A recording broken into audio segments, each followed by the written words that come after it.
Jackie and I met up at the airport to fly in last night, and she said to me, are you wearing, a brace or a support thing? And I thought in my mind, why would I? I did. I was kind of like, why would she ask that? Wow. But I guess she didn't realize that literally since that weekend, and I don't know which day. It was interesting hearing you all say like on the second day and on the first, because in a way that whole weekend was a blur, yes. but a good blur, not a, So I don't know exactly when it happened, but I just have never had that back pain since. So before when I would travel and fly, I would always have to wear some sort of a brace or have all my patches, medicines, you name it, you know, John.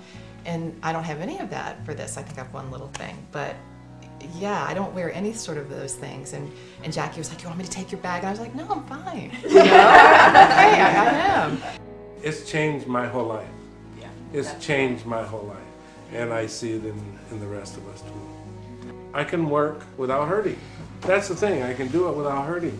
I could never sit on the floor. I could sit on the floor. It was difficult to get down there, but I could never get back up. It was very, very difficult to get back up. The last day I come in and all the chairs were taken and the only place to sit was on the floor. I said, well, let's try this, I was on that floor until late that night. I kept waiting, thinking, knee pain went away, it's coming back. Yeah. It's coming back. Well, guess what? Never a twinge, nothing. Nothing came back, so that was an absolute proof to me. And then I went for walks and stuff too, but no pain whatsoever.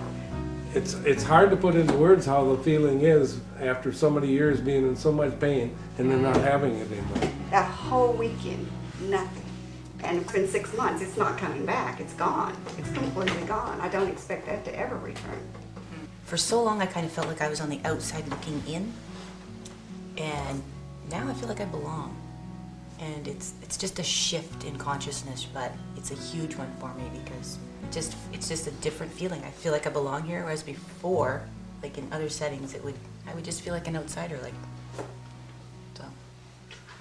Sometimes I find it not hard but challenging when you're in the cancer center getting them back in treatments again, and I'm there almost every day for this first month of my clinical trial I'm on, and you're just surrounded with not sick people, but basically chronically ill people, and you can't help but go there, and sometimes just having that tool that you can sit there in your chair quietly tapping away and just working through whether the emotion's fear or anxiety or unknown, you're not sure what's happening in the future.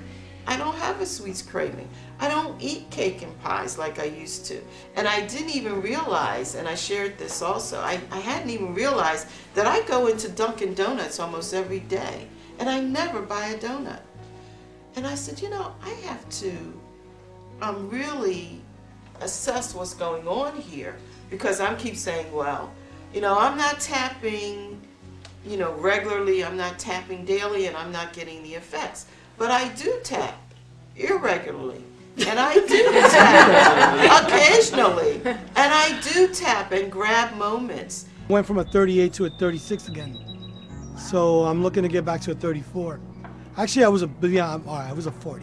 And I was a 40. I went from a 40 to a 36, so I'm back to my original 36 in 3 months.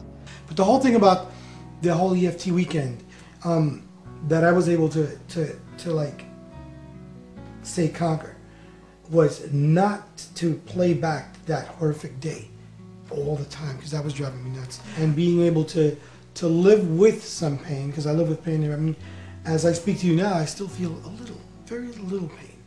That I know that Raquel's not with me, but I know she is. Somehow she is.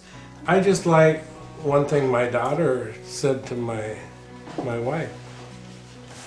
She says, "Who is this man? I don't know him." But she says, I like him, but I want to keep him. That was a big thing for me, So there was a lot of things during that 4 days